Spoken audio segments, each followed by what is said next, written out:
Bonsoir à toutes et à tous. Bienvenue à cette activité de présentation de ce livre, Guerre et écologie, avec son auteur, Adrien Estève, qui me fait le grand plaisir et l'honneur de m'avoir demandé de dire quelques mots d'introduction avant de le laisser présenter le contenu de son ouvrage. Un ouvrage très d'actualité, Guerre, écologie, environnement. Des mots qui résonnent à nos oreilles de manière quasi quotidienne. Alors pour commencer, j'aimerais vous présenter Adrien Estève, qui est donc docteur en sciences politiques. Vous êtes diplômé de l'IEP de Paris depuis 2020. Au cours de votre doctorat, vous avez été doctorant invité au département de sciences politiques de l'Université de Columbia pour l'année universitaire 2017-2018. Vous êtes également diplômé de l'Institut d'études politiques d'Aix-en-Provence, où vous avez effectué un master en 2014, et vous êtes également diplômé d'un master de Sciences Po Paris depuis 2015. Aujourd'hui, vous êtes responsable du groupe de recherche environnement et relations internationales au CERI et du groupe de travail environnement et climat à l'AEGES, l'association pour les études sur la guerre et la stratégie. Et peut-être j'aurais dû commencer par là. Vous êtes post-doctorant à l'IRSEM, à l'Institut de recherche stratégique de l'école militaire, que je représente ce soir puisque j'en suis la directrice scientifique depuis le 1er novembre. Vous êtes donc post-doctorant à l'IRSEM, résident, mais rattaché au Centre de recherche international, le CERI de Sciences Po.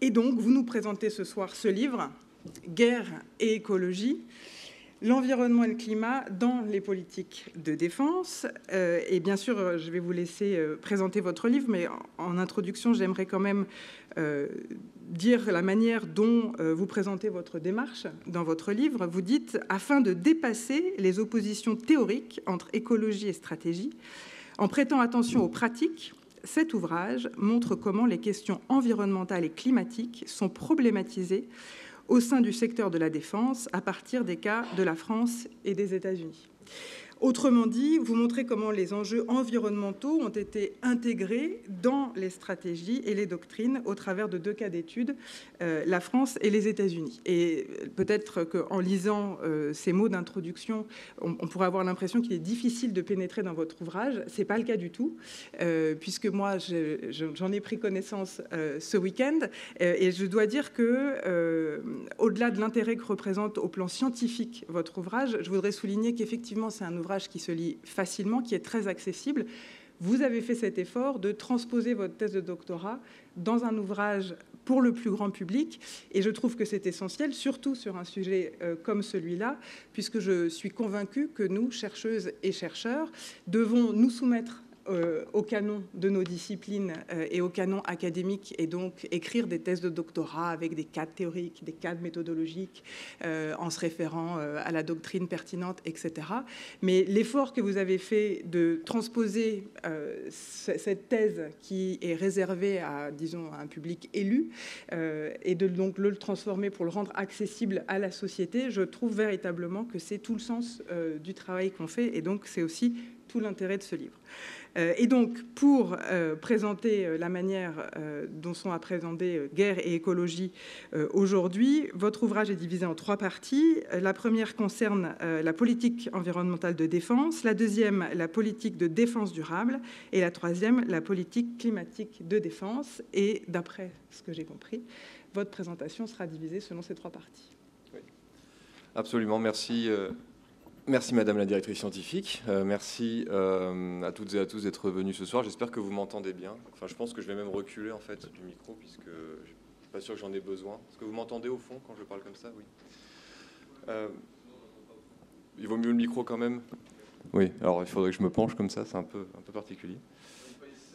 Non, mais ça là, va, vous m'entendez comme ça ouais, quand ouais. même? Bon, ça ira, parfait. Déjà, oui, comme l'a rappelé la directrice scientifique, que je remercie. Donc je suis postdoctorant à l'IRSEM et ce travail de reprise de ma thèse en format livre, c'est un travail que j'ai réalisé dans le cadre de ce postdoctorat, et je tiens à souligner que ça n'aurait sans doute pas été possible sans ce postdoctorat également, qui m'a donné le confort de pouvoir travailler un ouvrage dans la plus grande tranquillité, à vrai dire. Et à ce titre, je remercie encore une fois l'Institut de recherche stratégique de l'école militaire de m'avoir donné ces conditions de travail. Voilà, donc c'est pour ça aussi que c'est important pour moi que la directrice scientifique discute ce travail aujourd'hui. C'est une thèse, ce travail à l'origine, c'est une thèse que j'ai soutenue à Sciences Po en 2020, et c'est une thèse de sciences politiques. C'est-à-dire que je me suis intéressé aux organisations de défense comme un politiste, et à savoir comment elles problématisent les questions environnementales et les questions climatiques. Donc j'ai fait un travail de terrain qui était un travail d'enquête de sciences sociales.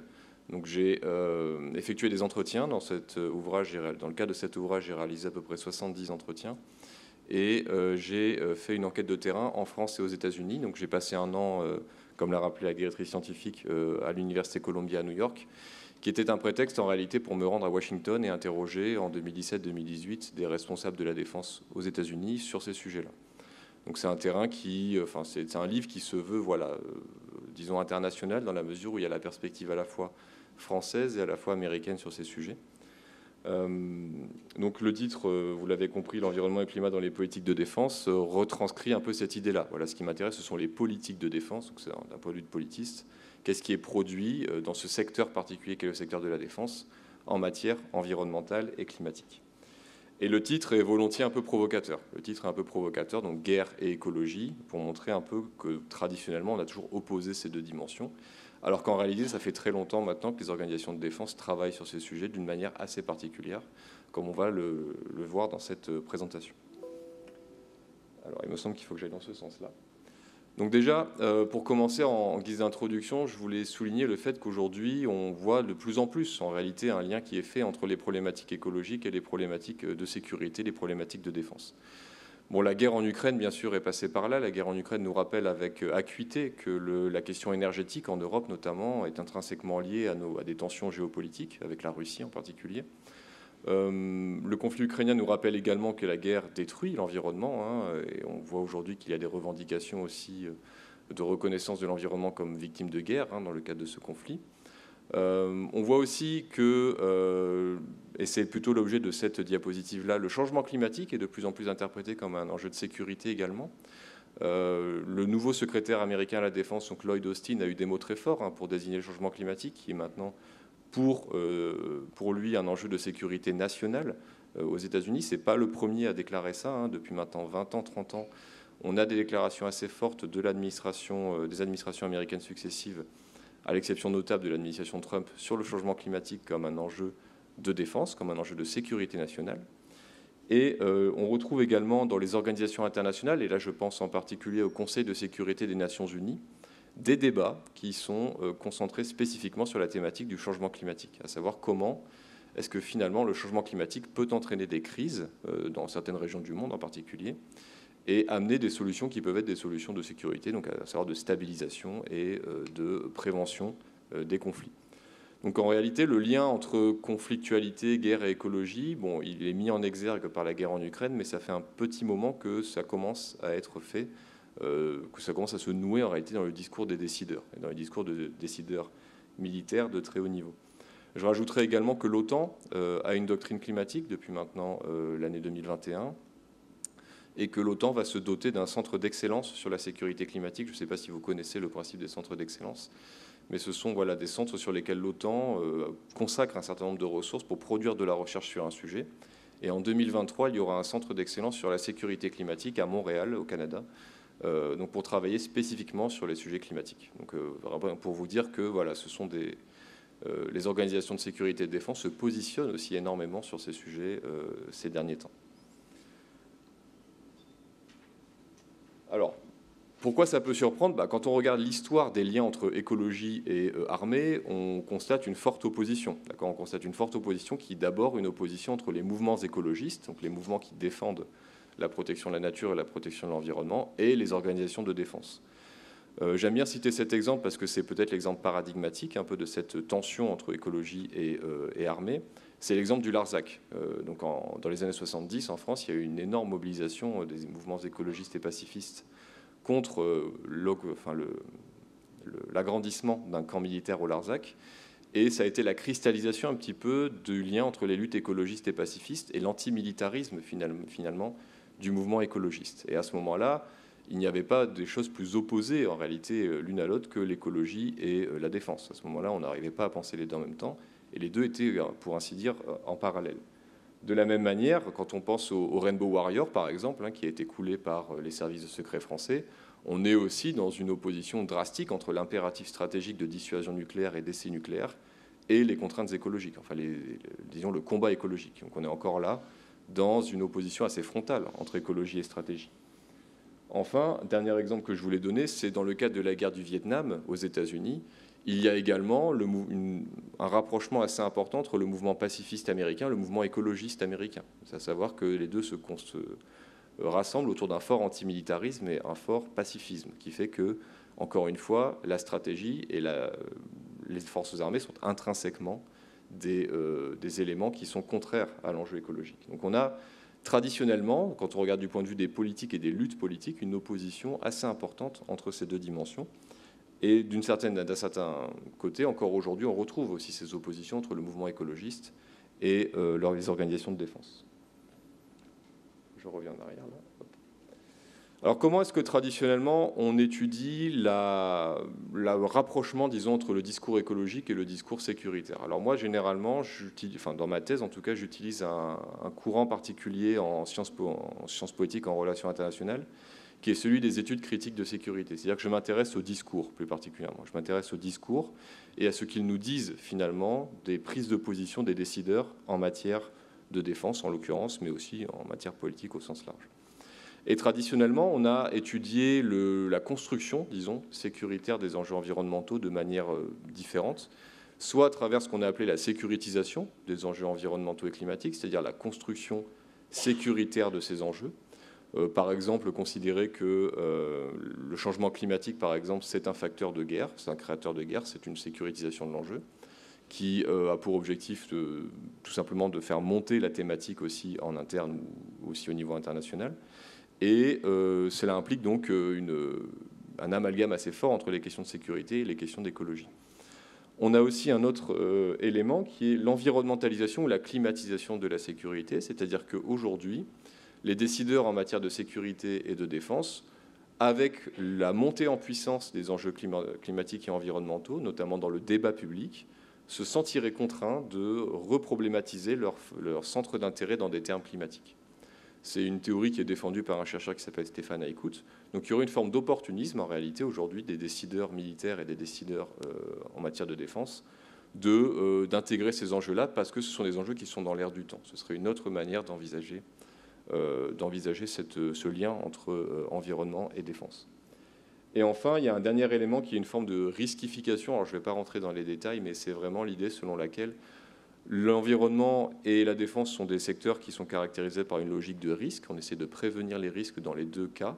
Et en réalité, ces deux logiques se complètent assez bien. Ce qui fait qu'aujourd'hui, il n'y a pas de contre-indication à ce que les acteurs de la sécurité se saisissent des enjeux écologiques, parce qu'on a toujours pensé l'écologie, en fait, comme un domaine de risque, de catastrophe, encore une fois. Et ça se retrouve encore aujourd'hui dans le discours collapsologiste, notamment, qui montre qu'on risque l'effondrement, qu'on risque la catastrophe. Donc il y a en fait une forme de coexistence et une forme de compatibilité intrinsèque entre le discours écologique et le discours stratégique. Alors moi, dans cet ouvrage, j'ai essayé d'être plus pragmatique, à vrai dire. C'est-à-dire je ne me suis pas non plus immiscé dans ces grandes questions. Mon but, c'était de revenir vraiment à comment on construit une politique publique. Voilà. C'était ça mon enjeu, c'est comment est-ce qu'on construit une politique publique en matière environnementale dans un secteur très particulier, qui est le secteur de la défense, qui est gouverné par un certain nombre de règles, qui est gouverné par un certain nombre de tensions internes. Et donc, j'ai vraiment essayé de revenir à la base de la construction de ces politiques-là. Donc, le travail, c'est un travail donc, de terrain, encore une fois, pour essayer peut-être ensuite d'en tirer des conclusions, mais je ne suis pas parti de grandes conclusions pour ensuite en tirer un travail de terrain, si vous voulez. Je suis allé au niveau des acteurs et j'ai essayé d'en tirer des grandes théories peut-être par la suite. Mais voilà, l'objectif, c'est de revenir vraiment, donc une enquête qui a commencé en 2017, à comment les acteurs perçoivent et construisent ces enjeux, indépendamment de tout ce que je viens de vous dire, qui était déjà présent dans la littérature en sciences sociales.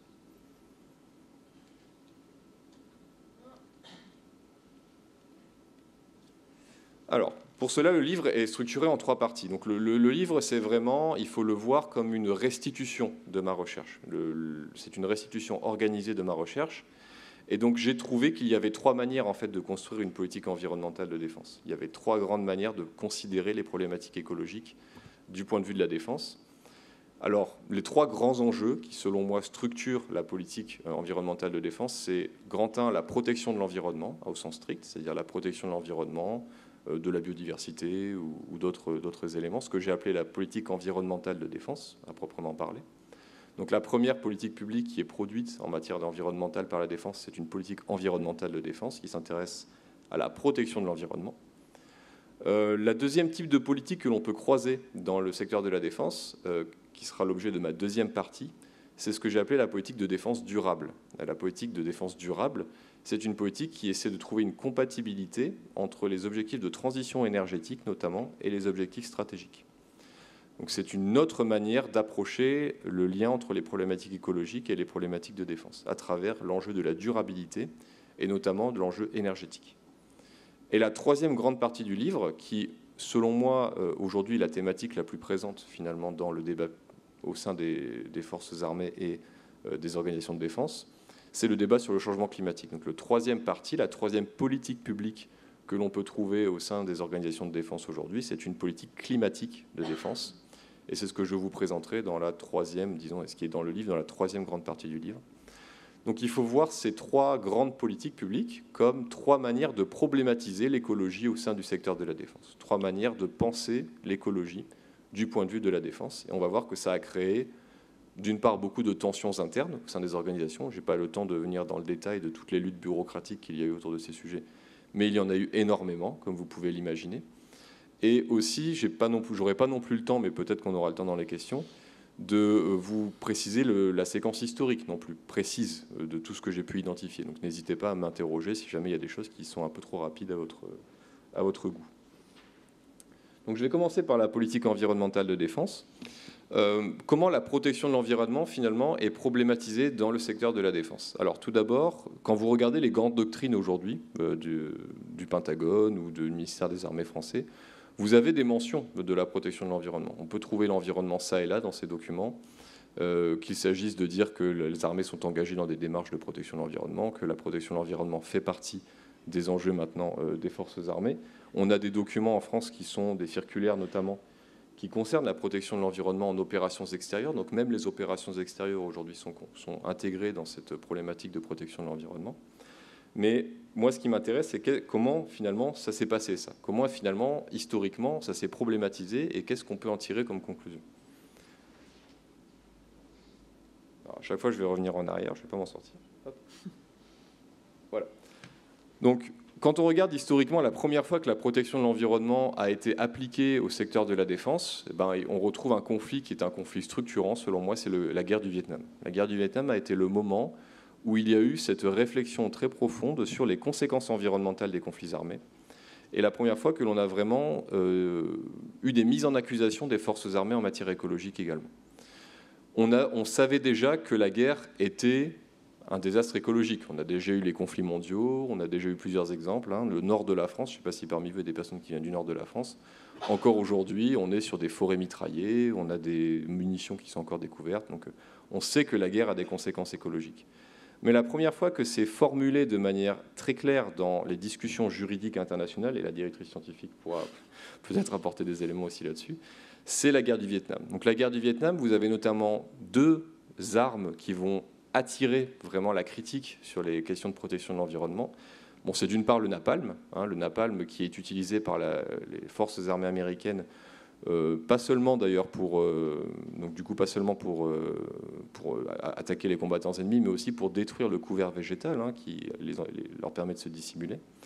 Mais la deuxième arme, et peut-être la seconde, pardon, et c'est celle qui est peut-être la plus structurante, c'est l'agent orange. L'agent orange, c'est un herbicide qui est utilisé par l'armée américaine pour améliorer la visibilité des troupes. Et donc l'objectif de cet herbicide, c'est de faire tomber le couvert végétal de la jungle vietnamienne. Donc, il y a un enjeu stratégique à utiliser l'agent orange, qui est d'améliorer la visibilité et d'empêcher finalement les attaques des insurgés vietnamiens, qui se dissimulent très largement dans ce couvert végétal. Donc l'agent orange, il est disséminé dans une vaste campagne qui est celle de l'opération Popeye, l'opération Popeye qui dure de 1967 à peu près de mémoire à 1970, à peu près 2 ans, 1969 je dirais. L'agent orange va très rapidement cristalliser les critiques après le conflit. D'une part parce que l'agent orange a des effets écologiques visibles, à savoir que la jungle vietnamienne est durablement affectée par l'utilisation prolongée de cet herbicide, mais aussi pour ses effets sanitaires. C'est-à-dire que l'agent orange provoque aussi un certain nombre de pathologies chez les victimes civiles vietnamiennes, mais aussi chez les vétérans américains. Et après la guerre du Vietnam, pour la première fois, vous avez des plaintes qui sont déposées contre l'armée américaine par les vétérans et par les victimes vietnamiennes civiles pour les conséquences de l'épandage de l'agent orange au cours du conflit. Ce qui fait que, pour la première fois, on a une mise en accusation assez claire, finalement, des forces armées pour les conséquences environnementales de leur implication sur ce théâtre-là. La mobilisation des vétérans américains va se démontrer va être beaucoup plus couronnée de succès que celle des victimes civiles vietnamiennes parce qu'ils vont être compensés, notamment pour les pathologies qu'ils ont, notamment un certain nombre de cancers. Et les victimes vietnamiennes, en revanche, elles vont très largement être exclues de la logique compensatoire post-conflit, ce qui, dans le cadre du travail, montre quand même les échecs aussi de cette tentative de reconnaissance des conséquences environnementales des conflits, mais surtout montre que le problème est posé. Et ça, c'est très important d'un point de vue des sciences politiques, c'est que le problème, pour la première fois, est formalisé, posé. Et il y a un concept qui va apparaître à cette époque-là, qui va encore aujourd'hui attirer l'attention, et j'ai vu récemment qu'il avait réémergé, on en parlera peut-être, c'est le concept d'écocide. C'est la première fois avec la guerre du Vietnam que l'on a un concept en droit international, on essaye en tout cas de le mettre en place, pour désigner ce qu'on appelle un crime environnemental de guerre. Et là, l'épandage de l'agent orange, c'est la première fois qu'on a la tentative de désigner un crime environnemental de guerre à travers le terme donc d'écocide plus particulièrement. Et ça montre que le problème donc est posé à cette époque-là. Ensuite, on a donc cette mobilisation qui, pour moi, est très importante pour la compensation. Et on a aussi une mobilisation qui va se structurer plutôt en France, qui va compléter la mobilisation américaine, qui est la mobilisation, cette fois-ci, non pas contre l'agent orange, mais contre quelque chose que la France a beaucoup fait, ce sont les essais nucléaires. Donc on a une autre type de mobilisation qui va dénoncer les conséquences environnementales, non pas cette fois des conflits armés, mais des activités de défense au sens large, qui est la mobilisation contre les effets sanitaires et écologiques des essais nucléaires français. Bon, j'ai déjà parlé du Rainbow Warrior ici, mais principalement, c'est en Polynésie donc, que va se structurer cette critique. Et l'archipel de Mururoa, comme vous le savez, était le lieu des essais nucléaires français pendant de très nombreuses années. Et les victimes polynésiennes donc, des retombées radioactives vont aussi se mobiliser pour dénoncer finalement les effets sanitaires et écologiques de ces essais nucléaires. Vous avez même le président Chirac qui va décider de compenser ces victimes, elles vont être entendues, ces victimes. Donc il y aura ce qu'on a appelé le milliard Chirac qui va être mis en place, donc 1 milliard de francs de mémoire. Et ensuite, on aura encore aujourd'hui, et je crois que très récemment, ça a réémergé d'ailleurs ces revendications des victimes polynésiennes, toujours des dépôts de plainte, en tout cas, ou des sollicitations du gouvernement français pour reconnaître les essais nucléaires comme également quelque chose qui a causé des dégâts écologiques et sanitaires majeurs. Donc on a cette mobilisation-là aussi qui, dans le cas français, intéresse finalement, ou en tout cas pose la question des retombées environnementales et sanitaires des activités de défense. Pendant de très nombreuses années, dans les stratégies et dans les doctrines militaires, on ne va pas avoir de réponse claire à ces mobilisations. D'accord ? Pendant de très nombreuses années, il ne va pas y avoir, en tout cas pendant les années de la guerre froide, de réponse claire qui va être apportée à la protection de l'environnement à proprement parler.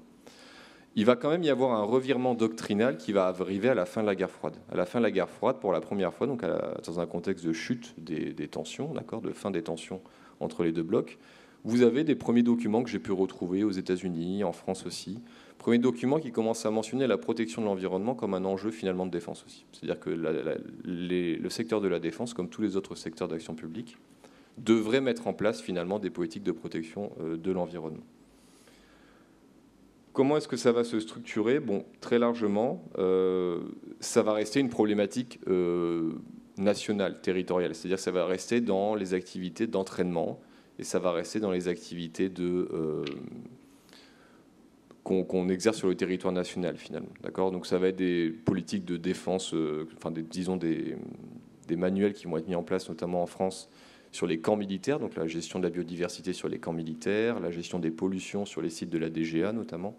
Donc on va avoir un certain nombre de documents qui vont principalement concerner les activités de défense sur le territoire national. Aux États-Unis, c'est à peu près la même chose, c'est la lutte contre les externalités négatives sur le territoire national. Ça ne veut pas dire qu'il n'y a rien en opération extérieure, et j'insiste bien là-dessus.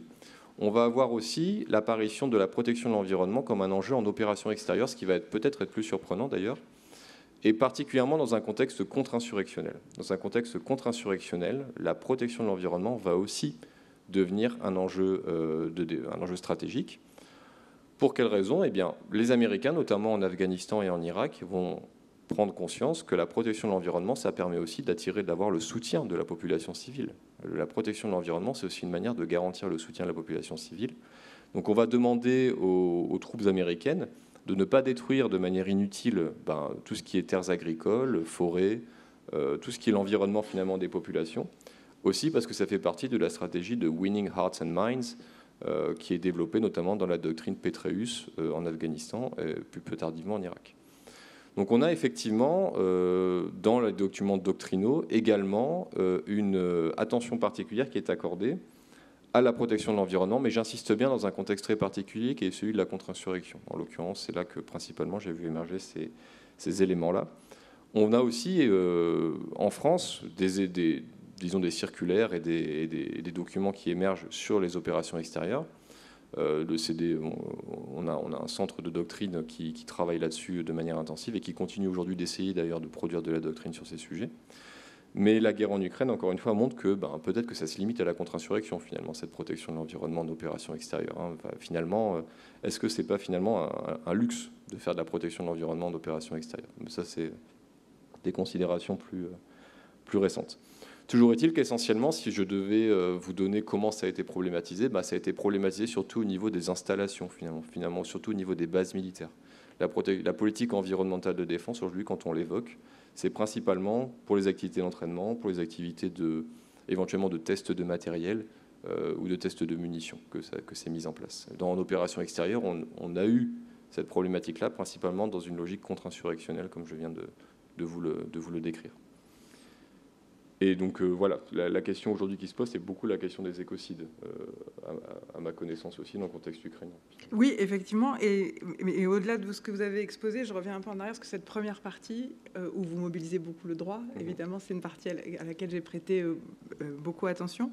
En plus, pour les jeunes chercheurs qui étaient là au séminaire cet après-midi, vous avez un séquençage temporel, puisque vous parlez du jus antebellum, du jus in bello et du jus post-bellum, donc j'ai un très grand nombre de questions et vous m'avez aussi rappelé pourquoi, je n'ai pas besoin qu'on me le rappelle, mais ça m'a confirmé pourquoi je suis tellement contente d'être aujourd'hui la directrice scientifique de l'Institut de recherche stratégique de l'école militaire et de confronter ma discipline à d'autres points de vue. Et alors, au-delà de l'agent orange que vous avez mentionné, qui est effectivement de toute façon voilà, est dans tous les esprits quand on s'interroge sur guerre et environnement, et donc sur la prise en compte de l'environnement dans le droit des conflits armés, qui est mon champ. Ça, c'était quelque chose dont j'avais connaissance. Mais par exemple, la pollution opérée par des guerres antérieures, comme la Première Guerre mondiale, par exemple, moi, j'avais conscience de la pollution en raison des restes de guerre, mais j'avais jamais regardé cet aspect-là en termes de pollution environnementale. Donc, bref, tout ça est pour dire que c'est extrêmement intéressant les éclairages que vous apportez sur ces questions-là. Et donc, un des éléments qui m'a aussi frappé, c'est cette notion d'écocide. Parce que, à titre très candide, je peux le dire, pour moi, la notion d'écocide, c'est une notion qui est extrêmement récente. C'est-à-dire que je vois mes collègues de droit international pénal, puisque moi, donc, je suis plutôt droit des conflits armés, je regarde ce qui se passe dans les conflits armés. Et quand on parle d'écocide, ça fait référence au génocide, et donc c'est la criminalisation de certaines violations dans les conflits armés. Donc c'est plutôt les spécialistes du droit international pénal qui s'intéressent à ces questions. Et donc, je vois mes collègues qui donnent des conférences, qui s'intéressent à ces questions, qui font des panels dans des séminaires internationaux, etc. Et j'ai découvert, en fait, avec votre livre, que la notion d'écocide est une notion assez ancienne. Et donc, aujourd'hui, se repose cette question d'actualité. Est-ce qu'on peut le considérer comme... Alors, vous dites comme un crime de guerre. Dans votre livre, vous évoquez aussi le crime contre l'humanité. Et en même temps, la question, c'est aussi, est-ce que l'écocide ne devrait pas être un crime à part, puisqu'on a déjà des crimes bien définis, génocide, crime contre l'humanité et crime de guerre. Je ne sais pas si c'est un aspect sur lequel vous voulez revenir ou... Bon, là, je pense que c'est vraiment des stratégies juridiques aussi hein, qui sont mises en place. Donc, j'ai pas de... En tant que politiste, en tout cas, ce qui m'intéresse, c'est plutôt les mobilisations pour que ce soit reconnu dans le droit. Après, comment c'est reconnu dans le droit, c'est vrai que c'est... Bon, après, il faut vous interroger plutôt en tant que juriste. Et alors, du coup, ce que vous dites là me fait penser à une autre question qui m'interpelle dans ce que vous venez de dire, et on n'a pas eu l'occasion d'en parler, mais comme vous en parlez dans votre livre, je l'aborde, parce que vous venez de dire, et vous le dites dans votre livre, que durant la guerre froide, finalement, il n'y avait rien sur la protection de l'environnement, et vous dites que ça s'est développé sous l'angle d'une problématique nationale. Et alors moi, dans la manière dont j'ai toujours envisagé la protection de l'environnement en droit des conflits armés, pour moi, il y a une convention centrale, qui est la convention ENMOD. Oui. Et que vous évoquez, mais après un très grand nombre de pages. C'est-à-dire que moi, je vous lisais, et je regardais, et je me disais, mais est-ce que... Et je suis même allée vérifier la date d'adoption, c'est 76, de la convention ENMOD, en me disant, mais c'est bizarre qu'il n'en parle pas. Et finalement, elle arrive dans votre... Et alors, en vous écoutant, je me dis que peut-être c'est parce que... Alors, en tout cas, la France n'y est pas partie, donc peut-être ça fait pas partie de votre cas d'étude. Les États-Unis, je n'ai pas vérifié. Mais je me suis demandé quelle est la place, finalement, de cette convention dans toutes ces questions que vous vous posez. Alors cette convention est très intéressante parce qu'elle s'intéresse à une question très particulière en réalité dans ce gros débat sur les conséquences environnementales des conflits, c'est la modification de l'environnement et les techniques de modification de l'environnement. Donc j'en parle dans l'ouvrage, pour moi c'est une petite partie de cette grande problématique qui sont les conséquences environnementales des conflits armés. Et en l'occurrence, cette convention, elle s'adresse particulièrement à une pratique qui a eu lieu pendant la guerre du Vietnam également, que je n'ai pas évoquée, qui était la pratique de l'ensemencement des nuages, qui était une pratique de cloud seeding, comme on dit en anglais, qui consistait à balancer de l'iodure d'argent dans les nuages pour faire pleuvoir, en tout cas en Vietnam ça a été utilisé pour embourber a priori les insurgés vietnamiens en faisant pleuvoir de manière artificielle. C'est la révélation du cloud seeding et de l'utilisation potentielle de l'environnement comme arme de guerre qui a lancé la voie, disons, pour la convention ENMOD. Mais c'est extrêmement spécifique à mon sens. C'est pour ça que pour moi, c'est un angle qui a été couvert par le droit, effectivement, mais qui finalement couvre peut-être 10% finalement de l'enjeu. Alors c'est super intéressant parce que c'est là qu'est intéressant le dialogue entre les disciplines, parce qu'en tout cas, de mon point de vue, c'est vraiment la porte d'entrée sur la protection de l'environnement en droit des conflits armés. Et pour moi, c'est 90%. Je comble votre 10% avec mon champ. Mais je vous laisse poursuivre sur d'autres questions. Ouais. Oui, on pourrait en parler, la convention ENMOD, effectivement, j'en ai parlé dans l'ouvrage. Aujourd'hui, elle revient d'ailleurs, parce qu'on a d'autres... Bon, bref, on pourra en reparler. Donc ça, c'était pour ce qui était de la protection de l'environnement. Donc vous le comprenez bien, et ça va se retrouver souvent dans les parties que je vais décrire. La protection de l'environnement, les armées y consentent quand elles ont un avantage stratégique à le faire. Finalement, c'est un peu toujours le fil rouge de l'ouvrage. C'est toujours que finalement, il y a une mise en stratégie qui concerne donc la construction sécuritaire et stratégique de ces enjeux, mais aussi le fait qu'on va s'intéresser à ces enjeux à partir du moment où on a un intérêt opérationnel stratégique que l'on considère comme tel à le faire. Voilà. C'est pour ça que je parlais de contre-insurrection aussi globalement. Donc dans la deuxième partie, je me suis intéressé à une deuxième manière finalement de faire une politique publique en matière d'environnement au sein des forces armées, et c'était la politique de défense durable. Comment la durabilité finalement est entrée dans les organisations de défense et comment elle a été problématisée. Alors déjà, le développement durable, donc c'est l'enjeu majeur de cette partie, c'est une notion qui est assez récente, qui date des années 80, donc des années 80-90 en relations internationales. Et l'enjeu de la durabilité, c'est de faire en sorte que ce que nous faisons dans le présent n'impacte pas les générations futures, grosso modo. D'accord ? C'est ça l'impératif de soutenabilité, de durabilité. Ça a été mis en place dans la conférence des Nations Unies pour l'environnement de Rio de 92, et donc on est les héritiers depuis de ce concept de développement durable, qui essaye d'accommoder deux choses extrêmement différentes également. C'est-à-dire que dans la notion de développement durable, vous avez la notion de développement économique, donc on essaie de se développer économiquement, et de le faire de manière durable, donc en protégeant l'environnement. Ça pose donc la question d'une tension interne. Est-ce que finalement notre modèle de développement il est compatible avec la protection de l'environnement? Et le développement durable pense que c'est possible. C'est un peu la tension interne du développement durable. Je réalise que je n'ai pas passé de slide depuis tout à l'heure. En réalité, j'en suis là. Voilà, j'en suis ici. Et donc, comment s'est construite cette politique de défense durable? Alors, déjà, le développement durable est devenu donc un nouveau paradigme de l'action publique environnementale, je le disais, donc dans les années 90-2000. Et donc, le secteur de la défense a dû s'en saisir comme les autres secteurs d'action publique. Et là, on est dans une manière très différente par rapport à la protection de l'environnement de se saisir de l'enjeu, parce que ça ne va pas venir de mobilisation sociale, ça ne va pas venir de mise en accusation, ça va venir finalement de mise en conformité par rapport à des normes qui sont appliquées à l'ensemble des secteurs de l'action publique. Donc de cette manière-là, c'est plutôt le civil, si vous voulez, au sein des forces armées. Il va y avoir des régulateurs civils qui vont imposer la thématique du développement durable et qui vont en faire un nouveau paradigme au sein des organisations de défense. Ce qui fait que va se poser la question de est-ce que finalement le développement durable, ça colle finalement à la défense. Est-ce que la défense est capable de faire de la durabilité? Et si elle peut faire de la durabilité, de quelle manière peut-elle le faire?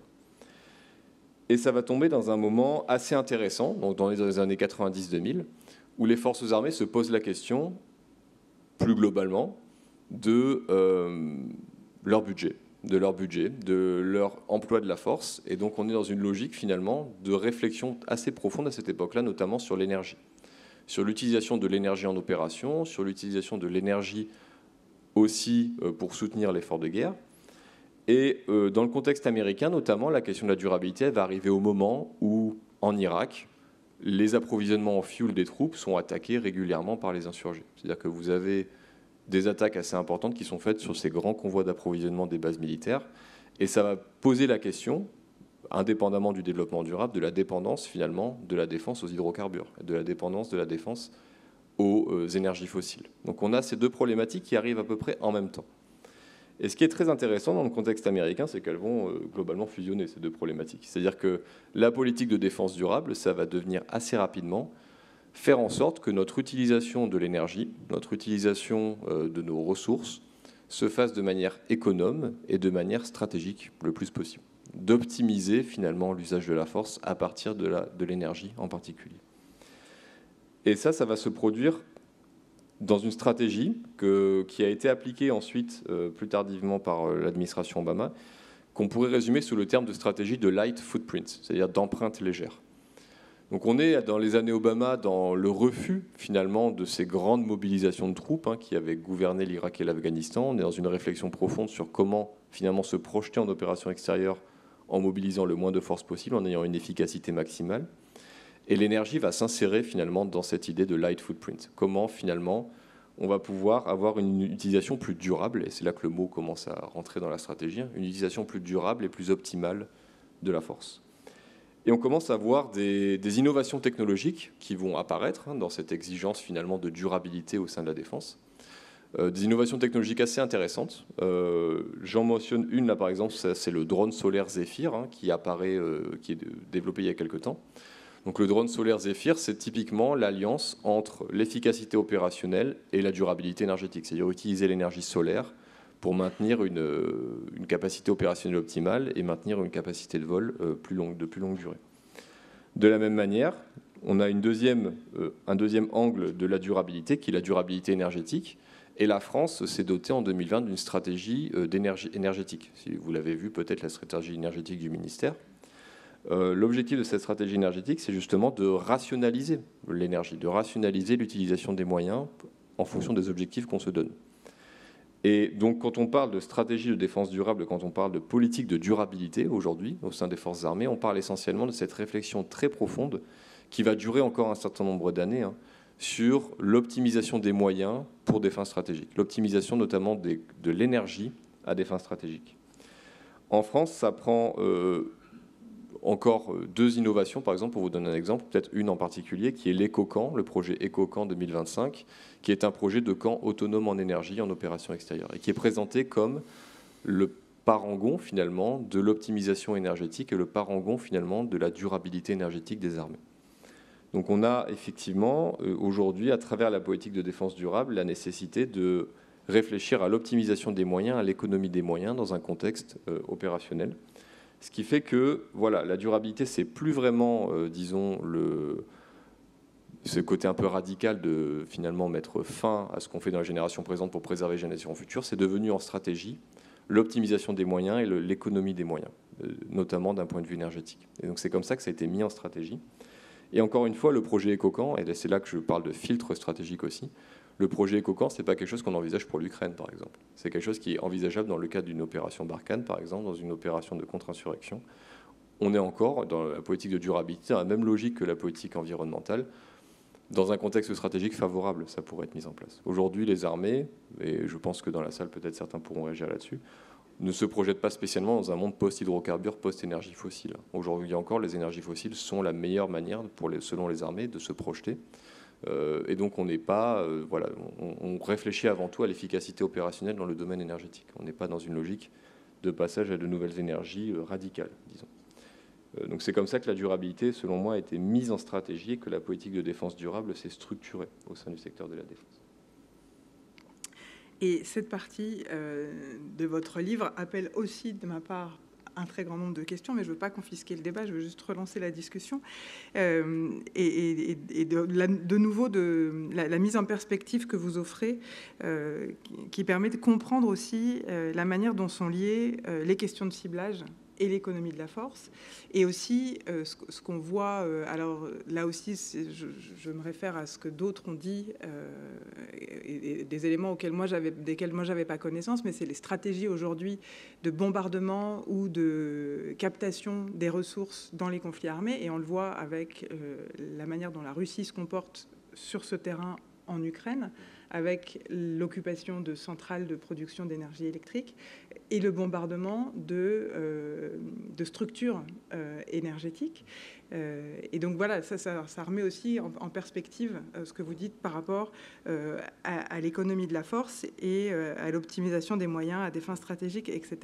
Et il y a quand même une question là, en vous écoutant parler, et alors peut-être vous y répondez dans votre livre, et ça serait un passage que je n'aurais pas lu, mais sur les questions de développement durable. Et comme vous le savez, j'ai passé un certain temps au Canada, et c'est pas pour rien d'ailleurs que le centre d'excellence de l'OTAN, à mon avis, s'établisse au Canada, parce que les questions environnementales là-bas sont des préoccupations de longue date, en raison aussi de la configuration du pays et de son lien avec l'environnement et de l'importance qu'a l'environnement pour ce pays. Et je suis à peu près sûre que l'armée canadienne a une politique de durabilité, ou en lien avec ce qu'on peut mettre dans le concept de développement durable, pas uniquement en regard de son propre comportement pour ses propres forces, ce que je comprends être ce que vous décrivez, mais je pense également lorsque justement elle est déployée en opération extérieure, alors que ce soit de la contre-insurrection ou pas, ça, je pense que peu importe. Mais la question que ça m'a amené à me poser par rapport au cas français, c'est par exemple dans le cas du retrait de Barkhane. Est-ce que dans tout le processus de retrait de l'armée française du Mali, il y a cet élément lié au développement durable, et donc d'être soucieux de la trace, light ou pas light, que laissent les forces armées sur le terrain lorsqu'elles se retirent. Je ne sais pas ce que veut dire ce clin d'œil, mais en tout cas, c'est ma question. Regardez quelqu'un dans la salle. Non, la question ne se pose pas comme ça. Là, ce serait une question, encore une fois, d'empreinte environnementale, qui est plutôt celle de la première partie, je dirais. Là, on est dans l'optimisation des moyens, dans la capacité de projection. Donc, je dirais qu'on n'est pas vraiment dans cette phase-là, à vrai dire. On est plutôt dans ce type de dispositif-là que je mentionnais.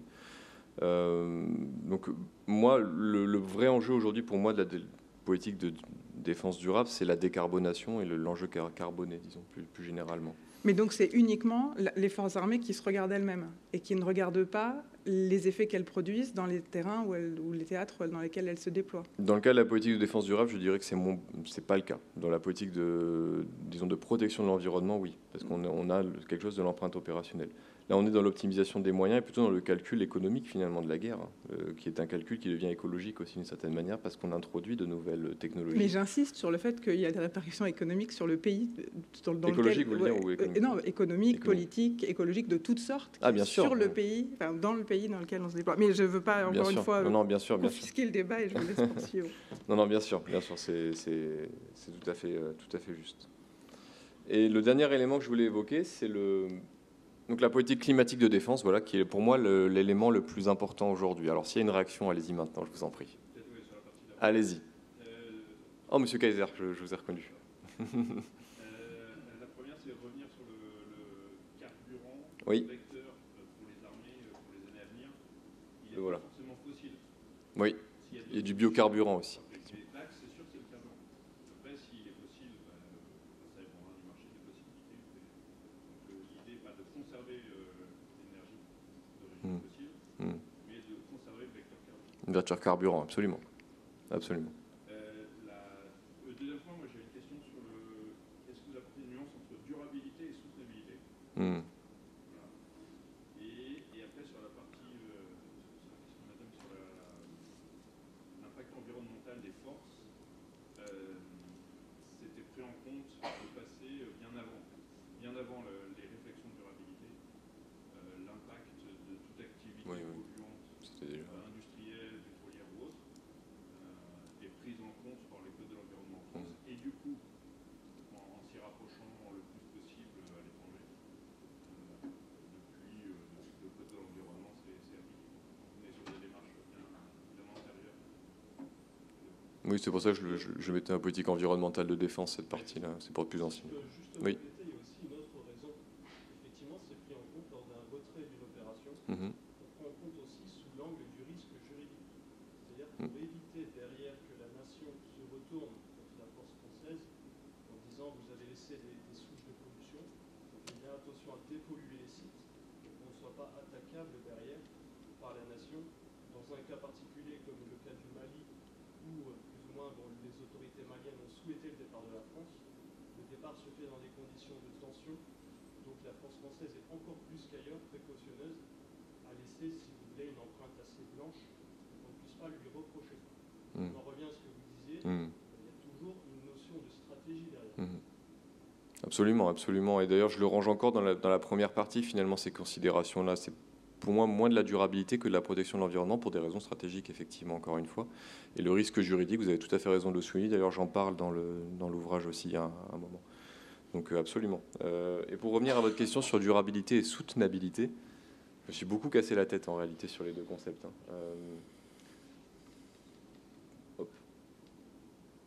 Alors déjà parce que en langue anglaise, ils n'ont pas ce souci-là, à vrai dire. Ils ont sustainability et sustainable development qui fonctionne très bien.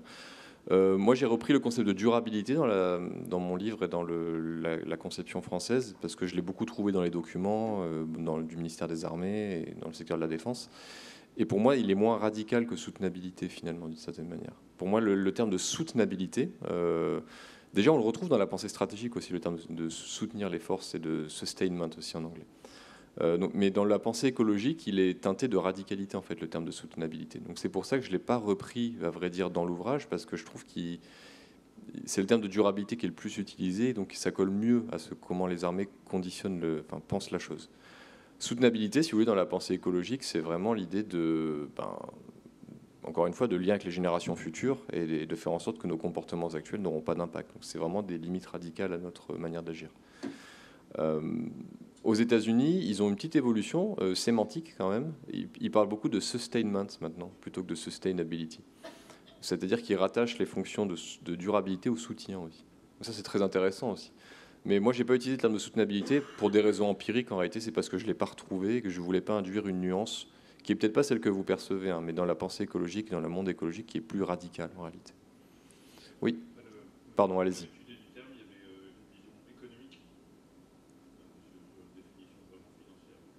Pour soutenabilité, vous voulez dire? Oui. Et définition militaire qui est encore autre.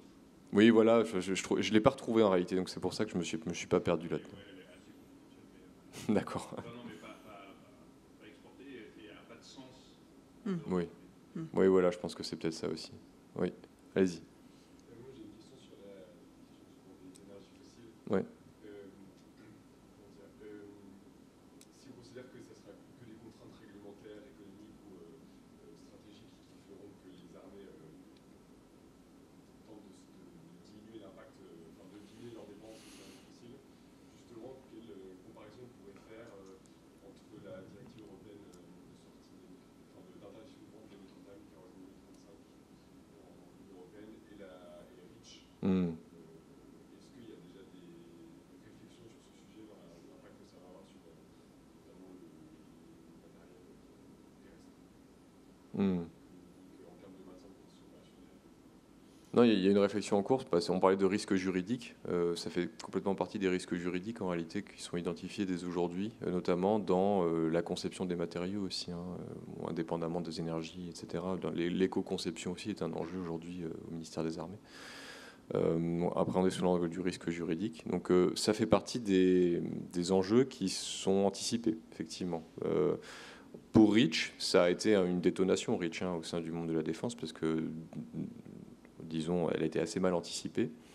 Et elle a banni des substances dangereuses qui étaient utilisées dans l'industrie de l'armement depuis des décennies. Donc il a fallu changer très vite, en réalité, un certain nombre de processus industriels qui dataient très longtemps.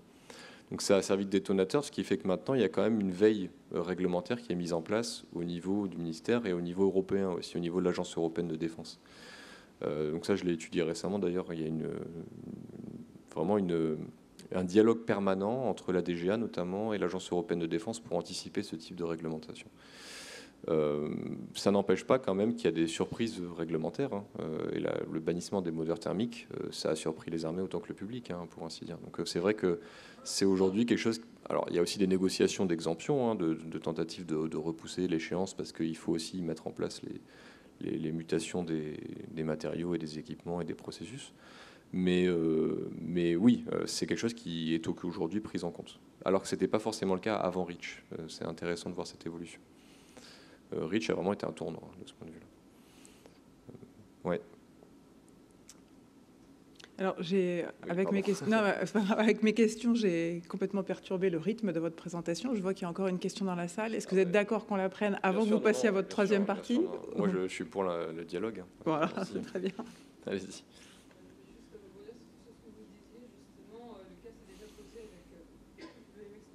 Les normes européennes concernant le carburant, on est actuellement aux normes Euro 6, mais les armées ne peuvent pas les appliquer parce que logistiquement c'est impossible. En Afrique, par exemple, on ne trouve pas de carburant en fait, qui répondent à ces normes, qui correspondent à ces normes. Donc de facto, les armées, notamment françaises, sont encore en Afrique, par exemple pendant l'opération Barkhane. Elles utilisaient du carburant norme Euro 0, voire Euro 1 maximum, parce qu'en fait, techniquement, c'est pas possible de trouver ce carburant-là, de s'approvisionner dans ces terrains d'opération où finalement les règles et les normes en matière d'environnement sont pas du tout les mêmes que chez nous. Il y a aussi des questions pratiques qui se posent, notamment en Atlantique. Oui, ça fait partie des négociations qui se tiennent au niveau réglementaire, au niveau national et européen. C'est comme ça que les armées aussi justifient les exemptions, en tout cas de repousser aussi la mise aux normes à plus tard. Donc mais encore une fois, c'est un dialogue qui s'est noué récemment, ça. C'est quand même assez récent que depuis REACH, je dirais qu'il y a ce dialogue beaucoup plus ténu entre la Commission européenne, l'Agence européenne de défense et les armées. D'ailleurs, ce n'est pas uniquement le cas de la France. Vous avez au sein de l'Agence européenne de défense un forum maintenant qui existe avec tous des représentants de chacun des pays pour faire une veille réglementaire. Donc ça, c'est extrêmement également nouveau et intéressant quand on parle de l'anticipation des normes. Parfait. Je ne sais pas s'il y a une autre question à ce stade-là. Bon, il y aura peut-être après, mais je veux juste parler très brièvement de climat parce que pour moi, comme je le disais tout à l'heure, c'est la dimension la plus intégrée aujourd'hui de très très loin dans les doctrines stratégiques et c'est le changement climatique qui structure de manière générale, je dirais, la conception sécuritaire ou disons militaire des questions écologiques. Et la raison pour cela, elle est assez... alors, elle n'est pas simple du tout, mais disons qu'elle s'explique aussi de manière assez large. Oui, pardon, c'est moi qui change mes slides, mais je ne change pas chaque fois je le fais. Hop. Alors, je reviens en arrière. Voilà, pardon. Donc ça, ce sont toutes les doctrines que j'ai pu consulter récemment qui mentionnent explicitement le changement climatique comme un enjeu de sécurité, comme un enjeu stratégique. Donc vous avez une stratégie climat et défense qui existe au ministère des Armées en France depuis cette année. Vous avez depuis plusieurs années aux États-Unis la Quadrennial Defense Review, la National Military Review, la National Security Strategy qui mentionne le changement climatique comme un enjeu de sécurité.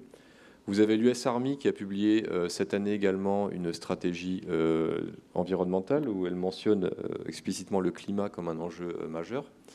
Donc on constate effectivement la montée en puissance de la question climatique dans les doctrines stratégiques contemporaines, en tout cas en France et aux États-Unis, qui sont mes deux cas d'études. Et tout ça, ça s'explique par le triomphe, disons, d'une vision particulière de l'enjeu climatique. Et j'ai envie de dire, cette vision de l'enjeu climatique, elle triomphe pas seulement au sein des armées, mais elle triomphe aussi dans le débat public aujourd'hui. Et je vais revenir dessus. Quand vous pensez au climat en tant qu'objet politique, il y a plusieurs réponses qui peuvent être apportées au problème du réchauffement climatique. La réponse la plus classique, celle que l'on a toujours essayé de mettre en place, c'est ce qu'on appelle l'atténuation, c'est-à-dire réduire nos émissions carbonées. C'est comme ça qu'on va endiguer le phénomène de réchauffement. Et la question de l'atténuation, c'est la réponse la plus traditionnelle à l'enjeu climatique. Vous avez une deuxième manière de répondre à l'enjeu du réchauffement climatique qui est plus récente, mais qui monte en puissance et qui, je dirais aujourd'hui, est quasiment dominante. C'est la question de l'adaptation au changement climatique. On se rend compte aujourd'hui que l'on ne va pas échapper aux aspects les plus problématiques du changement climatique et aux conséquences les plus néfastes du changement climatique, aussi parce qu'on n'a pas pris des mesures d'atténuation suffisamment tôt. Donc on sait que le changement climatique va occasionner un certain nombre de problèmes, de catastrophes naturelles, de montée des eaux. Enfin, on connaît un peu cette liste de risques. Et c'est ce qu'on appelle le discours de l'adaptation.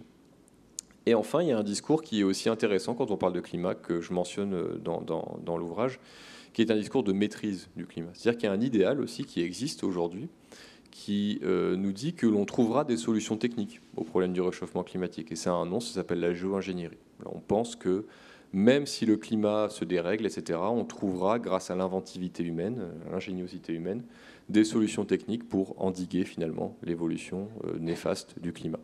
Donc la géo-ingénierie aujourd'hui est pleine de promesses. Vous en avez peut-être déjà entendu parler de la géo-ingénierie. Donc c'est à la fois la captation du carbone, mais aussi les modifications du climat. Et on revient à ENMOD un petit peu, mais dans un contexte, disons, non militaire.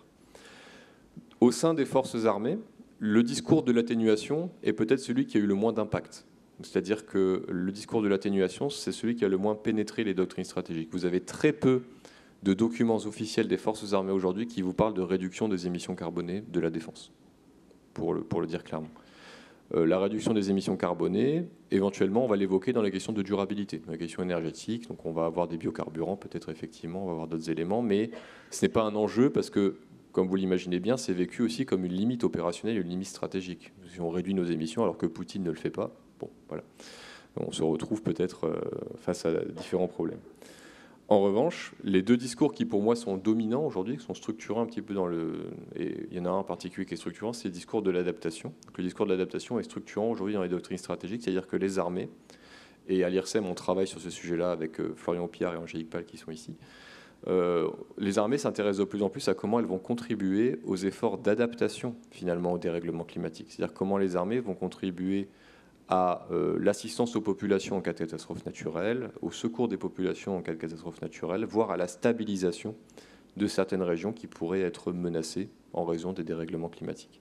Donc les armées sont de plus en plus conscientes qu'elles vont être mobilisées dans ces différents aspects-là de l'enjeu climatique. Je fais un petit aparté sur l'événement, sur la géo-ingénierie, parce que je ne vais pas en parler plus que cela. Mais forcément, notamment aux États-Unis, les forces armées sont aussi impliquées dans la réflexion sur la géo-ingénierie, notamment parce qu'elles ont des capacités d'innovation assez importantes dans les technologies. Aux États-Unis, vous avez un laboratoire qui s'appelle le laboratoire Livermore, qui travaille depuis maintenant plusieurs années sur des techniques de géo-ingénierie qui pourront être appliquées dans le civil. Voilà. Donc il y a aussi disons, je ne vais pas le mentionner en détail, mais il y a un aspect militaire aussi à ces questions de maîtrise du climat, de géo-ingénierie. Mais pour moi, voilà, ce qui est le plus structurant, disons, c'est la question de l'adaptation. Et je crois que je vais aller très vite parce que je sens que je parle beaucoup trop. Mais la question de l'adaptation, c'est quelque chose qui monte en puissance depuis les années 90. Donc, aux États-Unis, ça a commencé avec Clinton. Les années Clinton, on a les premiers bureaux consacrés à la sécurité environnementale. Ce qui est intéressant, c'est de voir aux États-Unis l'alternance politique. Donc, sous Bush, vous imaginez bien que tous ces bureaux sont supprimés, qu'ils réémergent sous Barack Obama, qu'ils sont à nouveau supprimés pendant l'administration Trump et qu'aujourd'hui, ils vivent, voilà, ils sont extrêmement prolifiques. Il y a une personne en particulier qui m'intéresse, c'est Sherry Goodman, que j'ai eu la chance d'interroger, qui est juste là, qui était la première secrétaire d'État américaine qui s'intéressait à la sécurité, enfin pas secrétaire d'État, sous-secrétaire d'État, à la sécurité environnementale, et donc qui s'intéressait au réchauffement climatique, qui était la tête d'un bureau au Pentagone sur le sujet du réchauffement climatique sous Clinton, qui a été renvoyé sous Bush, qui a travaillé dans les think tanks pendant ces années-là, qui a été réembauché sous Obama, qui a été renvoyé sous Trump et qui est réembauché sous Biden aujourd'hui. Donc vous avez un exemple typique d'une personne qui incarne finalement cette évolution de la thématique climatique au sein du Pentagone de manière assez claire. Et la mission de ces personnes-là, et ce qu'elles vont réussir à faire, ces personnes-là aux États-Unis, c'est montrer que l'adaptation climatique, c'est un enjeu de défense également, c'est un enjeu de sécurité nationale. Et ça va passer par plusieurs documents que je ne mentionnerai pas pour des raisons de temps. Mais aujourd'hui, on se rend compte que c'est l'enjeu le mieux intégré dans les doctrines stratégiques des armées.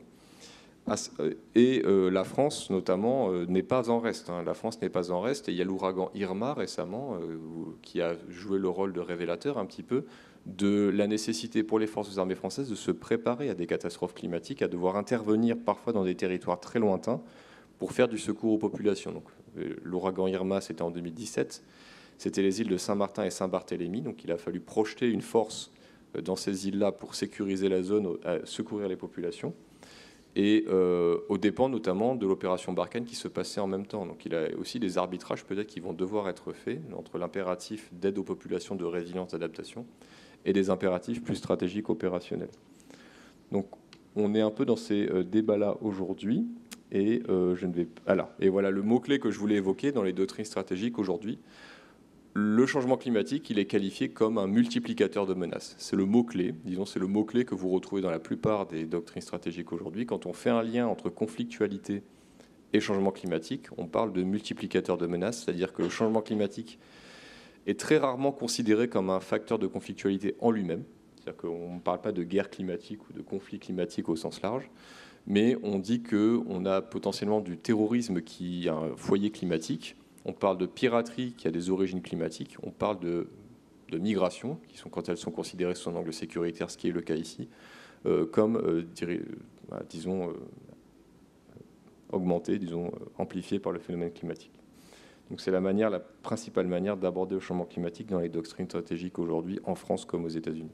Je suis allé très très vite sur cette partie-là. Je suis très frustré. Et avant de vous laisser conclure, mais peut-être dans la partie réservée aux questions, vous aurez l'occasion de revenir sur ces termes-là. Je veux quand même vous redire, parce que je vous l'ai déjà dit, mais tout cela m'évoque, et je trouve ça très intéressant, sur le vocabulaire que vous employez, donc le discours de l'adaptation ou le multiplicateur de menaces. Et alors là, pour le coup, alors que en termes d'action humanitaire ou de droit humanitaire, on dit souvent qu'on a une guerre de retard.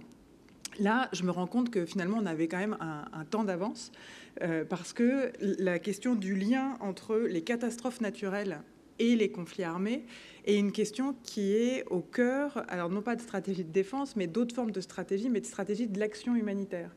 Parce que, notamment au sein du mouvement Croix-Rouge, donc qui est le plus grand mouvement humanitaire au monde, vous avez une organisation, le Comité international de la Croix-Rouge, dont le mandat est de porter assistance aux personnes victimes des conflits armés. Donc c'est celle-là qui se déploie lorsqu'il y a un conflit armé. Mais à côté, vous avez la Fédération internationale des sociétés nationales de la Croix-Rouge et du Croissant-Rouge, qui, elle, va se déployer dès lors qu'il y a une catastrophe naturelle. Or, il se trouve qu'il y a depuis fort longtemps des pays qui connaissent à la fois des catastrophes naturelles et des conflits armés. Et donc il a fallu que ces organisations s'accordent pour trouver la manière de travailler, de porter assistance aux personnes et de savoir est-ce que c'est des personnes qui sont affectées par un conflit armé ou des personnes affectées par une catastrophe naturelle, donc qui a le mandat, et si c'est les deux à la fois, qui prend le lead des opérations. Et ça, sauf erreur de ma part, je crois que c'est conceptualisé dans l'accord de Séville qui, lui, date de 1996. Donc c'est assez ancien, il est en cours de révision aujourd'hui.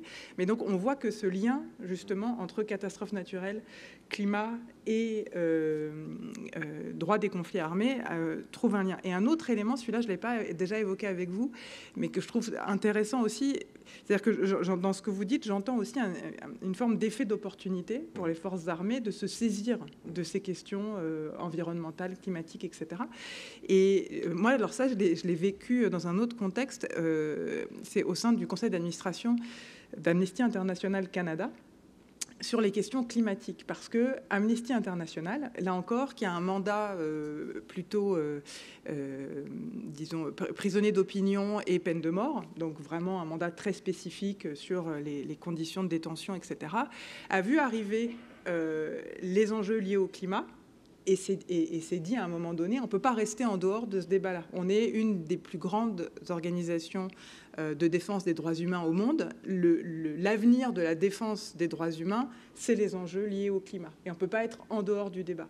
Et donc, il y a eu toute une réflexion pour savoir comment on pourrait intégrer les enjeux liés au climat dans notre mandat. Alors que je rappelle que donc, le mandat de cœur, c'est les conditions de détention et la peine de mort. Donc, on est quand même très loin de ces enjeux-là.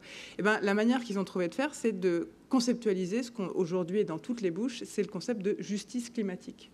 Et donc, moi, j'ai eu la chance d'être au cœur des discussions et de voir que la manière dont ils disaient, voilà comment on va faire pour ne pas être exclu du débat, c'est qu'on va amener le concept de justice climatique et on va amener les questions climatiques devant les juridictions et ça, on peut le rattacher à notre mandat. Et aujourd'hui, plus personne ne se pose la question, en tout cas dans mon champ, et on parle de justice climatique et il y a effectivement des arrêts qui sont rendus aujourd'hui sur ces questions. Mais voilà, je vous laisse conclure et surtout la salle poser des questions. Non, vous faites bien de le dire parce qu'en fait, moi, quand je vous parle, je vous dis que l'adaptation climatique a triomphé, c'est aussi parce que les acteurs en interne se sont rendus compte que c'était la seule chose qui était audible aussi par les forces armées. Je veux dire que le changement climatique aujourd'hui, c'est pas considéré comme un enjeu prioritaire mainstream au sein des forces armées encore aujourd'hui.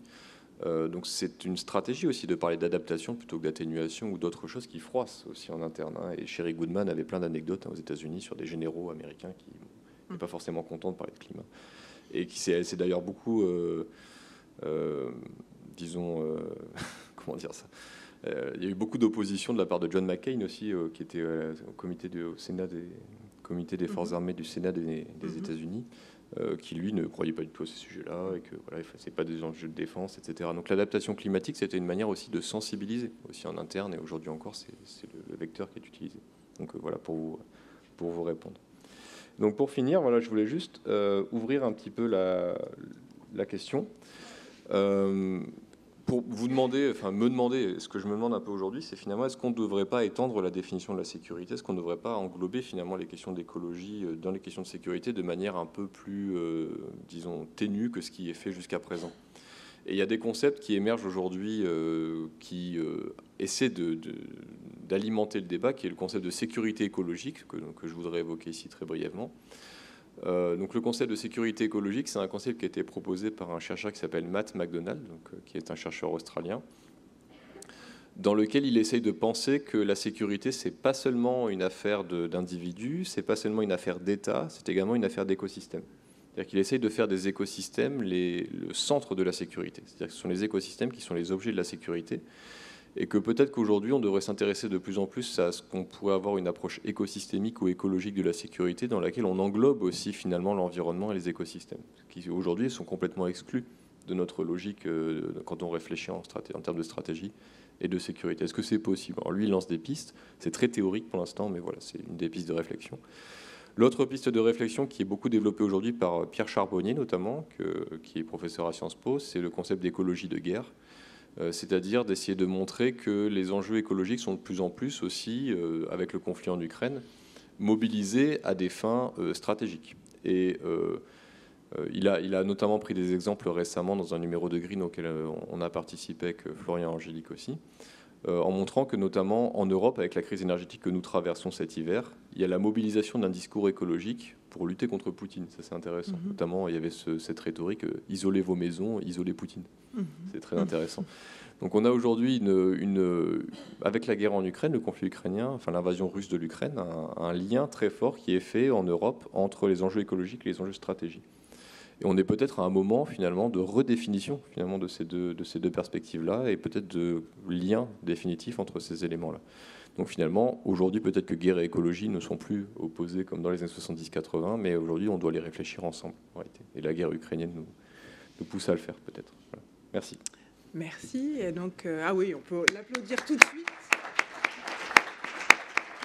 Je pensais le faire applaudir à la fin, mais on peut le faire applaudir 2 fois. Et donc, je laisse maintenant la parole à la salle. Est-ce qu'il y a des questions? Oui. Bonsoir, merci. Bonsoir. Cette revue extrêmement intéressante. Pourquoi est-ce que vous avez favorisé une comparaison France-États-Unis plutôt qu'un autre pays ou un système d'alliance? Oui, très bonne question. Pourquoi j'ai fait France-États-Unis? Alors, je voulais faire une comparaison transatlantique en réalité. Pour moi, ce qui m'intéressait, c'est l'espace transatlantique entre des cas d'études qui n'étaient pas extrêmement éloignés l'un de l'autre d'un point de vue culturel, d'un point de vue stratégique aussi. parce que c'était déjà assez compliqué de faire des différences entre les deux organisations de défense. Il fallait en plus pas que je me perde dans des conceptions de l'écologie très opposées ou des conceptions de la stratégie très opposées. Donc il y avait une espèce d'homogénéité qui se dessinait entre les deux. Et aussi d'un point de vue empirique, les États-Unis sont un des premiers pays aussi à avoir pensé ce lien. Donc dans mes recherches initiales, j'avais vu que les États-Unis, ça faisait très longtemps qu'ils produisaient des doctrines là-dessus. Donc c'était un peu pour moi le terrain aussi, disons, qui me permettait d'avoir une perspective historique sur l'enjeu. Voilà. Il y a ces deux éléments-là, il y a l'homogénéité, disons, stratégique, écologique, culturelle, et la profondeur historique que m'apportait le cas américain par rapport au cas français. Voilà. Oui. Oui.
Je réponds directement. Ouais.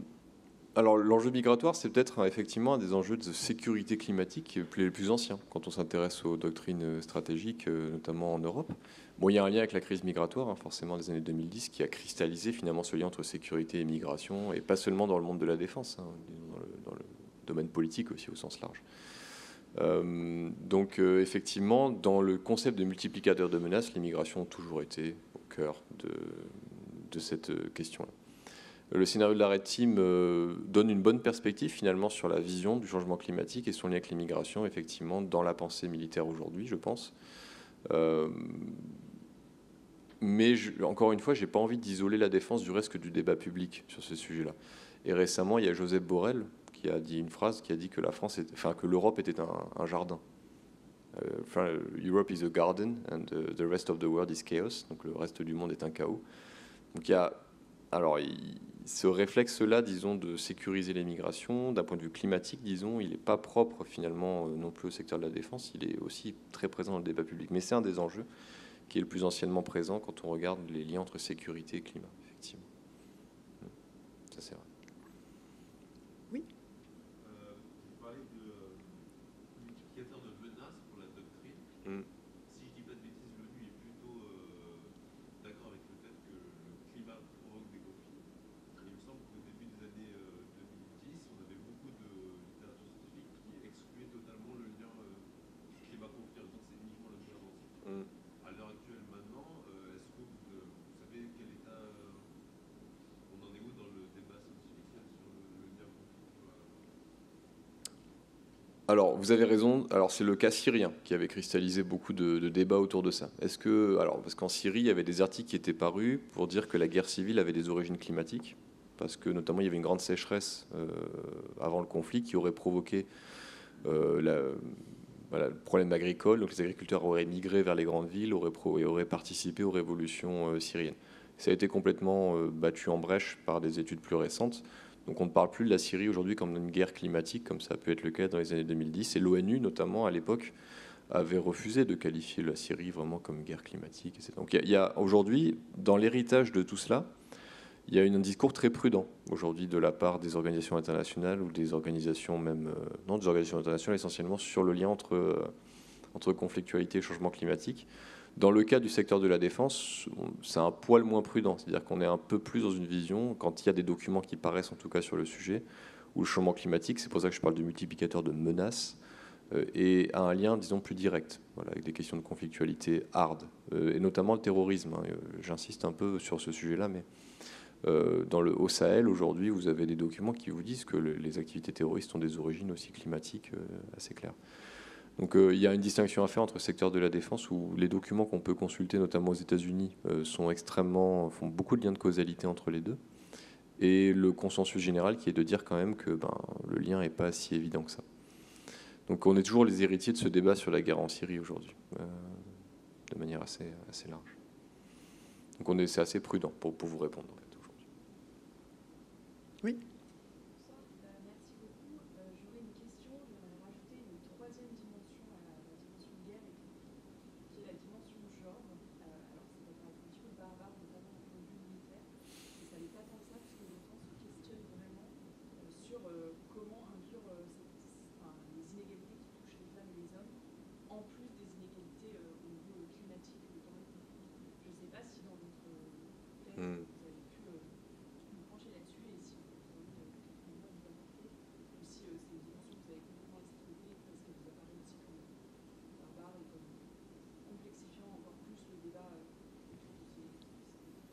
Alors, elle me paraît pas barbare du tout, je trouve qu'elle est très légitime. Je ne l'ai pas retrouvée dans le terrain que j'ai fait, c'est pour ça que je ne l'ai pas évoqué. Donc c'est vrai que dans le secteur de la défense, il n'y a pas ce lien avec le genre et les questions de genre et les questions de climat qui est fait de manière très ténue, en tout cas dans les entretiens et dans les enquêtes dans l'enquête que j'ai pu faire. Maintenant, au-delà du livre, donc, parce que là, je vais sortir un peu du livre, quand on parle de justice climatique, aujourd'hui, on parle forcément de genre. On parle nécessairement de genre. Et le mouvement pour la justice environnementale et les mouvements pour la justice climatique sont des mouvements qui sont structurés autour des questions de genre. Au niveau de l'OTAN, vous avez vu ce lien qui est fait entre climat, genre et sécurité ? Je pense qu'il y a une impulsion américaine et canadienne. Alors c'est possible. Ça ne m'étonne pas. Je parlerais plutôt d'impulsion canadienne peut-être. Mais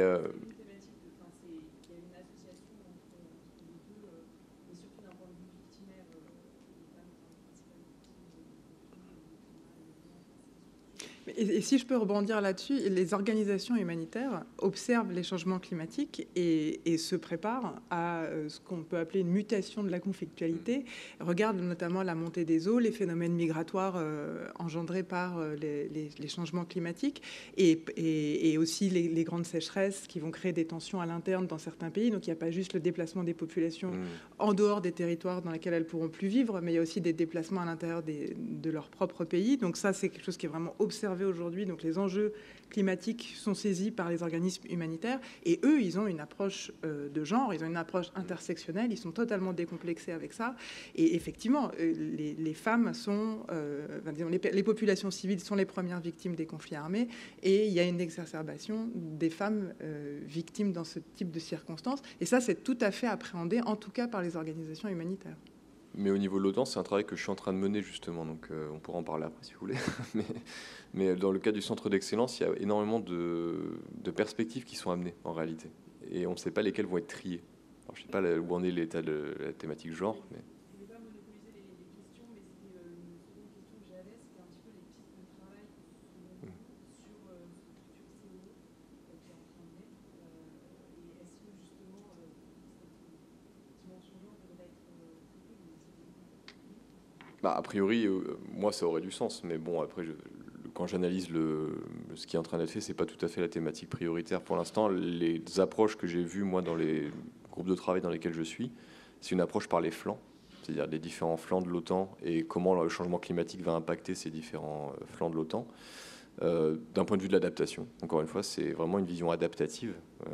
Comment est-ce que, par exemple, en Méditerranée ou dans le flanc Est, etc., on va pouvoir s'adapter à ces contraintes-là. Et aussi un élément atténuation qui commence à émerger quand même au niveau de l'OTAN. Moi, c'est la seule innovation que j'ai vue en interne, c'est que les Canadiens, notamment, poussent pour que l'atténuation, et c'est peut-être un lien avec le Canada, justement, enfin, ce qui s'est passé avant au Canada dans les forces armées, pousse pour que les questions les émissions carbone soient évoquées dans les doctrines de l'OTAN et soient prises en compte aussi par les membres de l'OTAN, par les pays de l'OTAN. Et encore une fois, il y a tout un enjeu maintenant de montrer que c'est un enjeu stratégique. Et ça, c'est le fil rouge du livre, c'est de montrer que l'atténuation aussi, ça a des bénéfices stratégiques. Et c'est tout le travail qui est en train d'être fait aujourd'hui au sein de l'OTAN, d'essayer de trouver dans ce sous-groupe auquel je participe, en particulier, d'essayer de trouver des compatibilités entre finalement atténuation et objectifs stratégiques. Mais c'est toute une réflexion qui est en train d'être menée. Mais la dimension genre, malheureusement, je ne l'ai pas croisée pour l'instant. Mais on pourra en parler après si vous voulez.